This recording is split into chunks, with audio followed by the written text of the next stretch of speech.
If you want to know what traveling to the end of the Earth is like, I will tell you. A region that for centuries has captured the imagination of intrepid explorers who have given their lives in order to understand some of the harshest environments on the planet and the sublime and awe-inspiring life that calls it home. I will tell you that this is not your ordinary 2-week vacation. As David Attenborough says, for many, the Arctic seems completely out of reach. Now, to me, that sounds like my kind of challenge. Unfortunately, while I was hoping for a grueling discomfort and perhaps a bit of a frostbite story, Quark Expeditions makes exploring this impossible-to-reach area of the planet not only easy, but downright luxurious.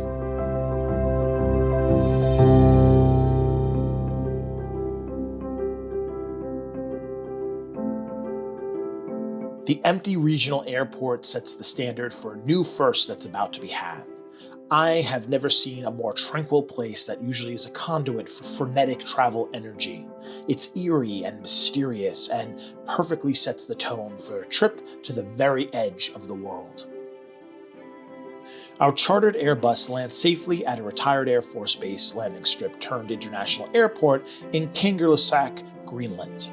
Making our way along one of the longest fjords in the world, a fleet of Zodiacs patiently waits to shuttle us aboard our new floating home, the exploratory vessel Ultramarine. This is the latest in Quark Expeditions' luxury polar fleet. While a comfortable cruise in most ways, this is still a mission fraught with a certain amount of danger, so necessary training is dispatched immediately. Once completed, the soothing subsonic murmur of the powerful engines are engaged, and we are on our way to unravel the mysteries of the famed Northwest Passage.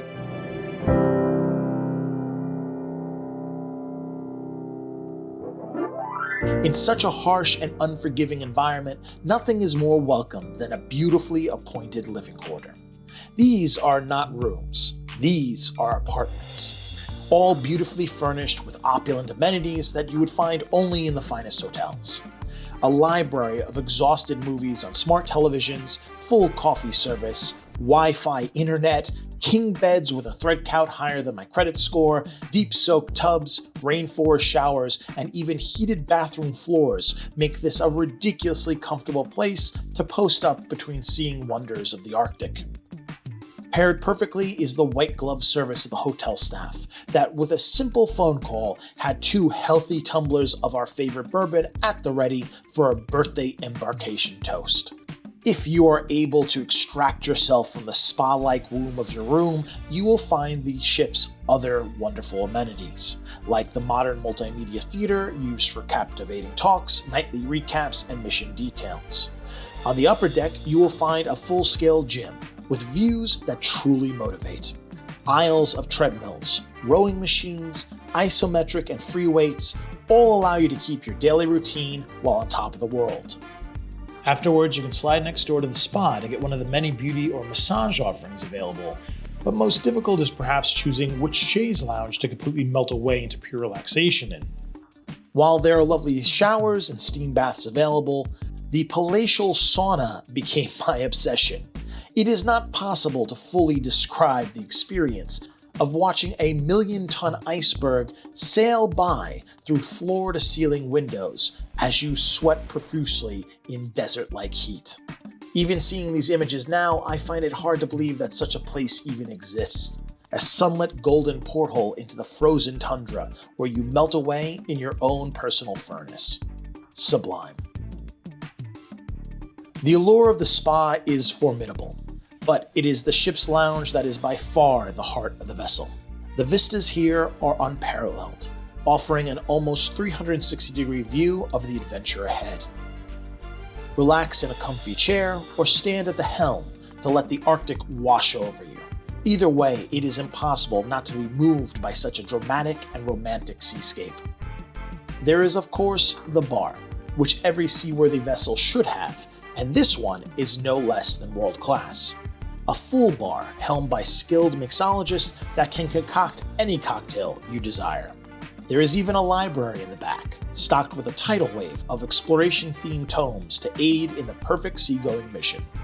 And as the sun drifts past, you can help yourself to a variety of warm drinks, or, of course, go in for something a little bit more astringent. Nightly, the lounge fills up with cheery passengers, ready to share a drink or a story with others. No matter what your choice of social lubrication, the bar has you covered, as crew members regale tales of epic adventure, perhaps teach you new seafaring skills like tying knots, or just share a warm, celebratory toast.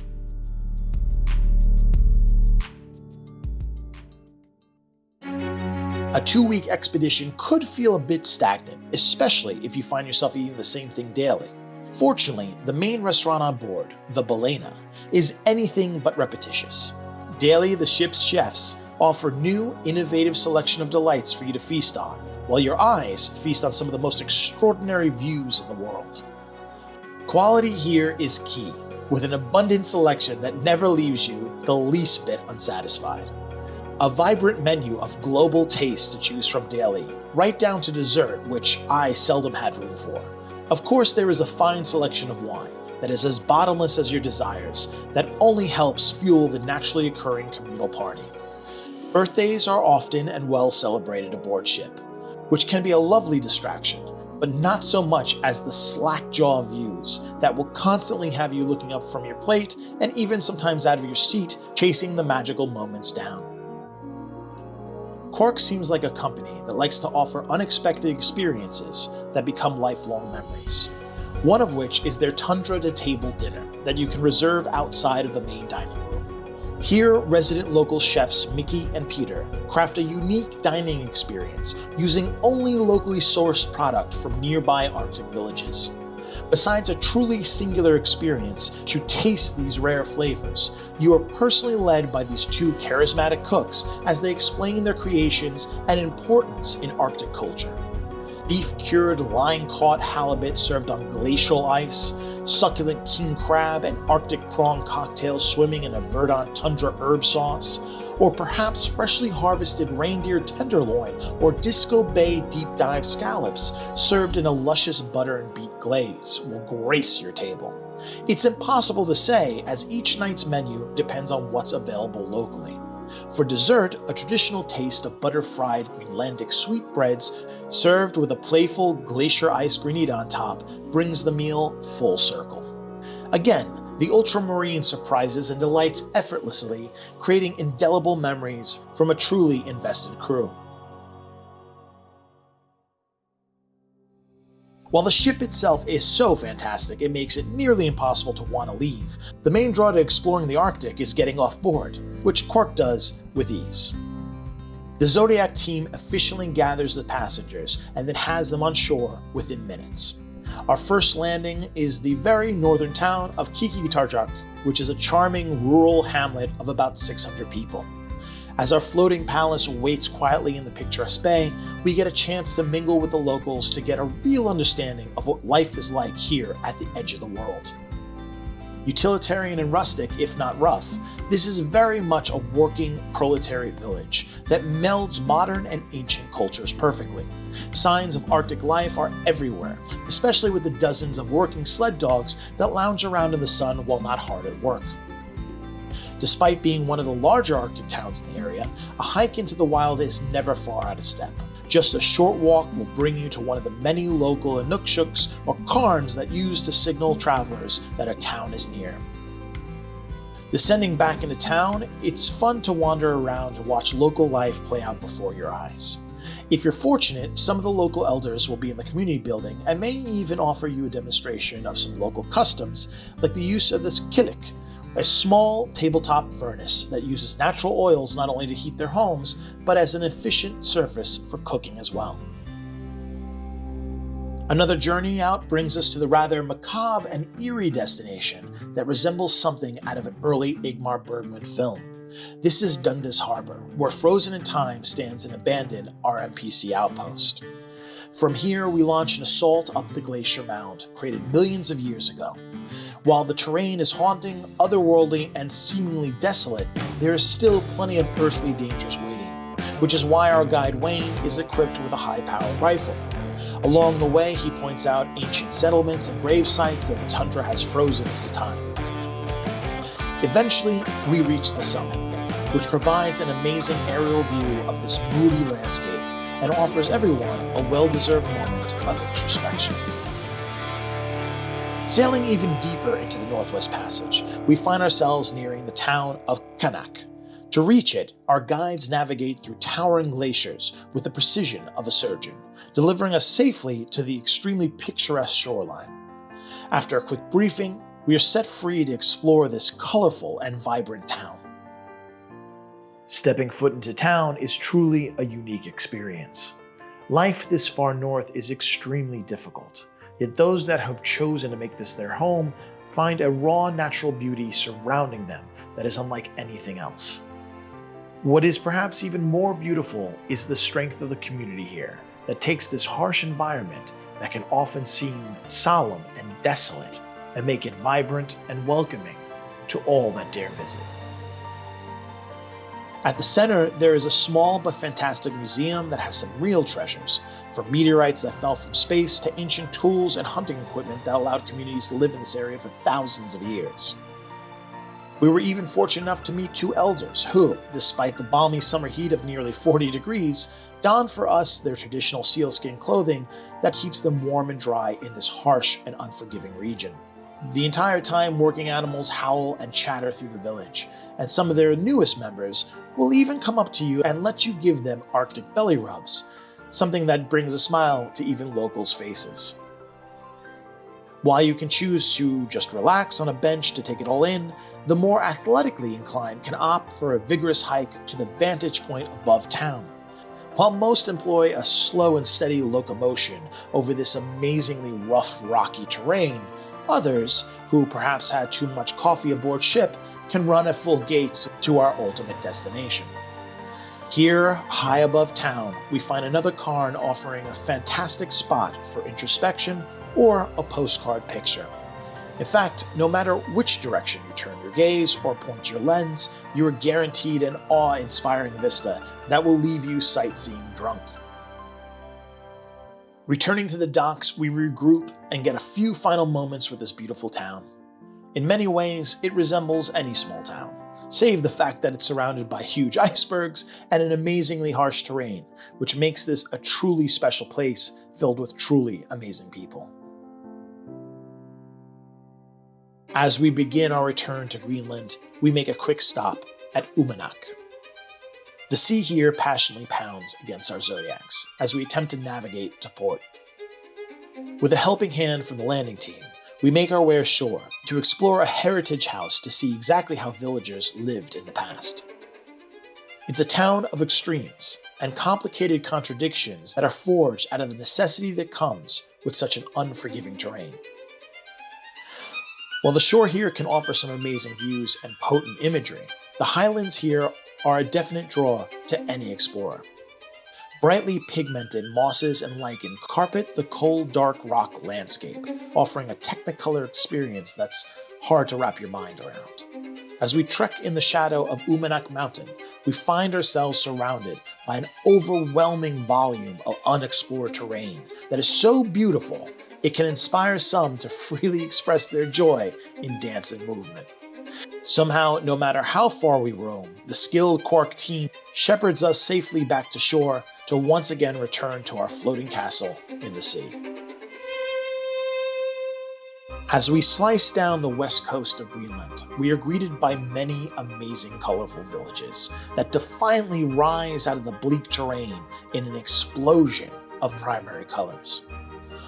One of which is named Ilulissat, and it's a fantastic pit stop where you can visit local museums or do some local shopping. We, however, chose to explore the culinary treats this town is famous for. With a cold beer in hand, we feasted on local pink shrimps and the granddaddy of them all, the Arctic king crab, who, after a serious dousing of butter and lemon, was administered liberally in the form of tender, flavorful morsels. A battle ensued, where we pillaged every possible last buttery bite of this amazing creature, leaving nothing behind but a shamble of shells.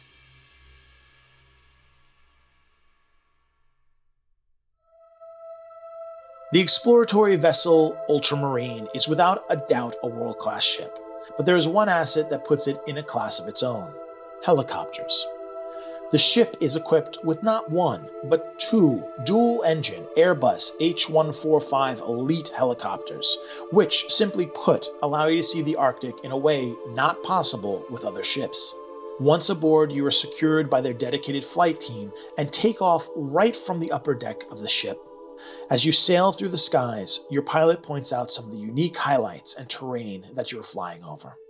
These modern flying crafts are equipped with large, unobstructed windows, and no matter which seat you find yourself in, you are guaranteed a heavenly view. From up here, you see regions of the Arctic that have literally never been seen before by other humans.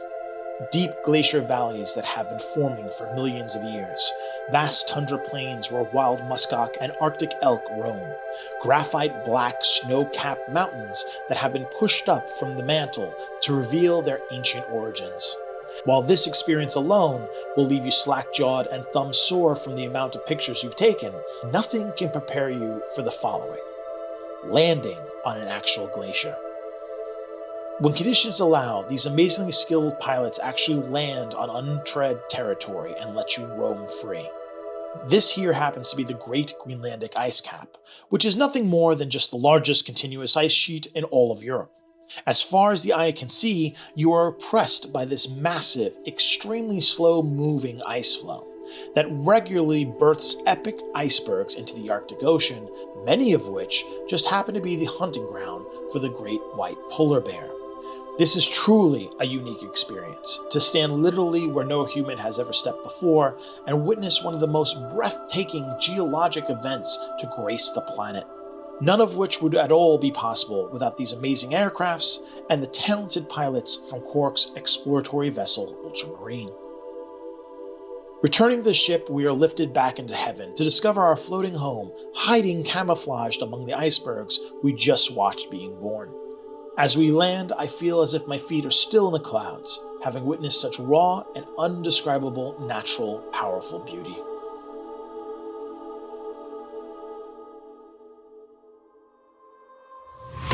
One unique event that will surely snap you back to your senses is something that you're either extremely excited for, or you'll be hiding locked in your cabin from. This, of course, is the infamous polar plunge, where, when conditions allow, is offered to any guest on the ship to experience. This is your chance to dive into some of the coldest water on the planet at a positively frigid -2 degrees Celsius. If you could experience diving into, say, pure electricity, you'd have some sort of idea what this is like. And while overwhelming and intense, the feeling after is nothing less than life-affirming. Positively glowing from the adrenaline coursing through your veins, you're given a very welcome shot of vodka to soothe your soul, along with a commemorative patch declaring that you had the sand to jump into the Arctic Ocean to experience this wondrous place without really anything between you and its raw beauty.